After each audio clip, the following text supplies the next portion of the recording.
Olá, nós estamos no laccursos.com.br, eu sou o Rodrigo Belmonte e hoje a gente vai conversar sobre improbidade administrativa, aula número 2, exatamente, aula 2 da improbidade administrativa, e a gente vai continuar falando de aspectos gerais da improbidade e vai falar hoje sobre os atos de improbidade administrativa, que se estendem do artigo 9º até o artigo 11 da Lei de Improbidade. Vamos falar do enriquecimento ilícito, do prejuízo ao erário, da violação de princípios, tudo sobre aspectos constitucionais, administrativos e processuais do novo Código de Processo Civil, né? Ele já chegou com tudo, arrebentando um monte de coisa, né? Vamos lá? Vamos falar um pouquinho de ressarcimento de dano, a gente ainda está na parte de aspectos gerais da Lei de Improbidade Administrativa. Lá no artigo 5º, a lei prevê o seguinte: ocorrendo lesão ao patrimônio público por ação ou omissão dolosa ou culposa do agente ou de terceiro, dar-se-á o integral ressarcimento do dano. Então, olha só que bacana. Houve lesão ao patrimônio público por ação ou por omissão do agente público. Tanto faz, uma coisa ou outra não interessa. Tanto a ação como a omissão, elas são relevantes para o ato de improbidade. Dolosa ou culposa. Olha que bacana isso, que a gente tem que prestar atenção, que é super importante. A gente conversou na aula passada que todo ato de improbidade administrativa ele é doloso e que por exceção tem uma categoria de atos que são culposos também, tá? Então, uma coisa super importante a ser gravado em termos de improbidade administrativa.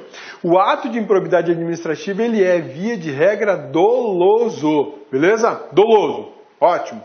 Porém, existe uma exceção. Existe o ato que é doloso e que é culposo, que está no artigo 10 da Lei de Improbidade Administrativa, quando a gente fala dos atos de improbidade administrativa que causam prejuízo ao erário.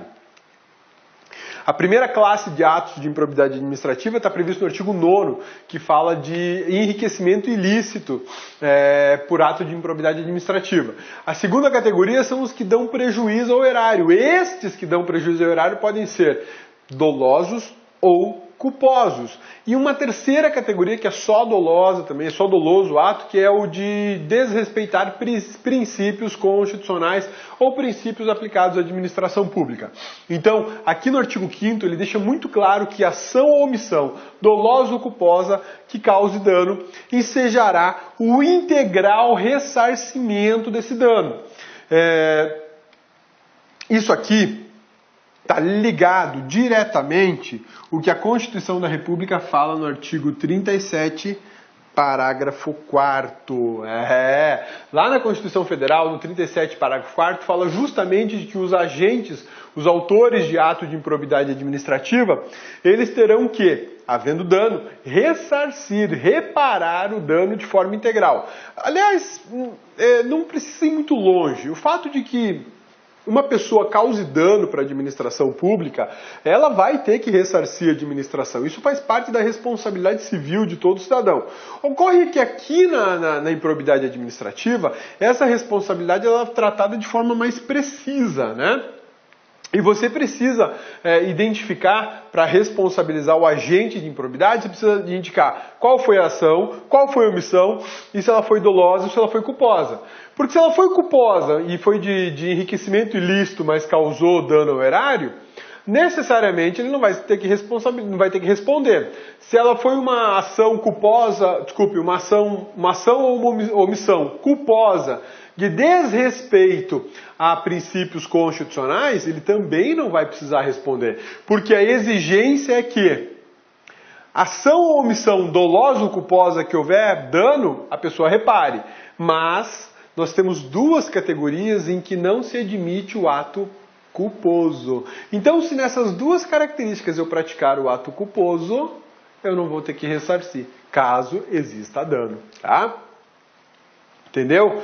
Não estou fazendo referência específica e exclusiva ao dever de reparação, mas ao fato de que o ato foi culposo quando a lei só prevê, em determinados casos, o doloso. né? Foi um ato previsto no artigo 9º, culposo, que causou dano. Não vou ressarcir pela lei de improbidade, não. Posso ressarcir de outra forma, desde que prove que eu agi com dolo, né? Se ficar provado que eu agi com culpa, dificilmente eu vou ressarcir, tá? A obrigatoriedade de reparar o dano tem como fundamento de validade o artigo 37, parágrafo 4º da Constituição. Ou seja, essa obrigação prevista no artigo 5º, ela busca validade constitucional, aqui no artigo 37, parágrafo 4º da Constituição Federal de 1988, que estabelece a tutela, o dever de probidade administrativa e a necessidade de reparação de dano quando ele houver, né?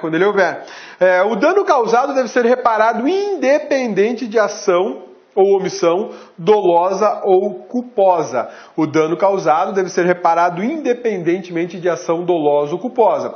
Observado que a responsabilidade culposa, ela vai estar adstrita ao artigo 10 da Lei de Improbidade. Quando ele fala que deve o dano ser reparado independente de ação ou omissão dolosa ou culposa, ele está me reportando a responsabilidade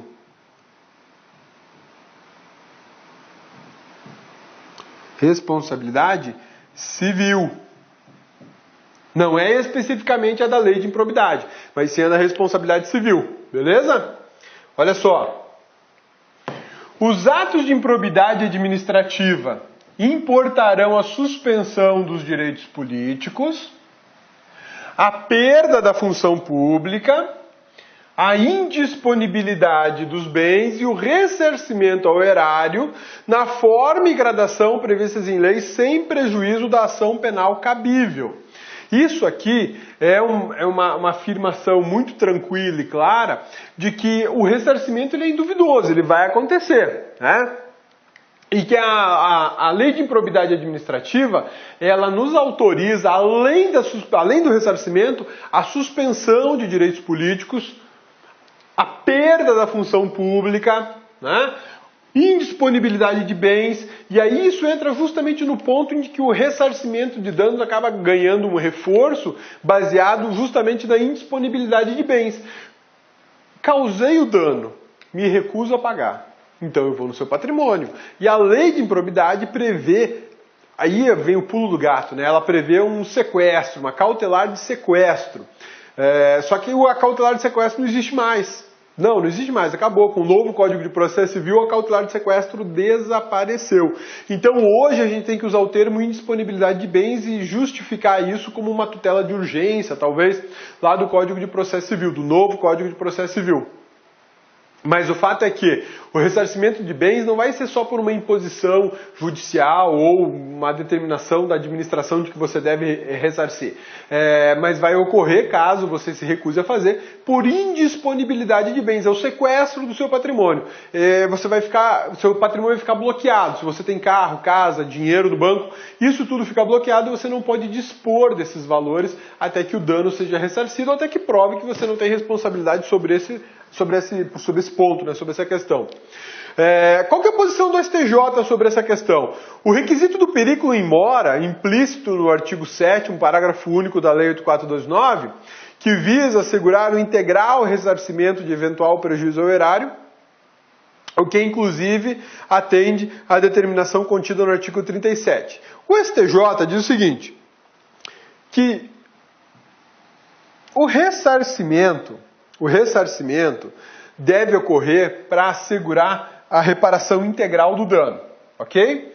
Mas um ponto extremamente importante está aqui. O requisito de perigo estaria implícito no artigo 7º. Deixa eu mostrar para vocês uma coisa, que é o seguinte. O sequestro de bens era uma medida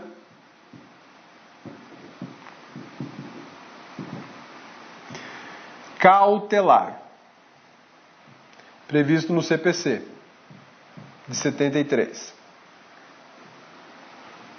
O novo CPC, novo Código de Processo Civil, trata isso como tutela provisória.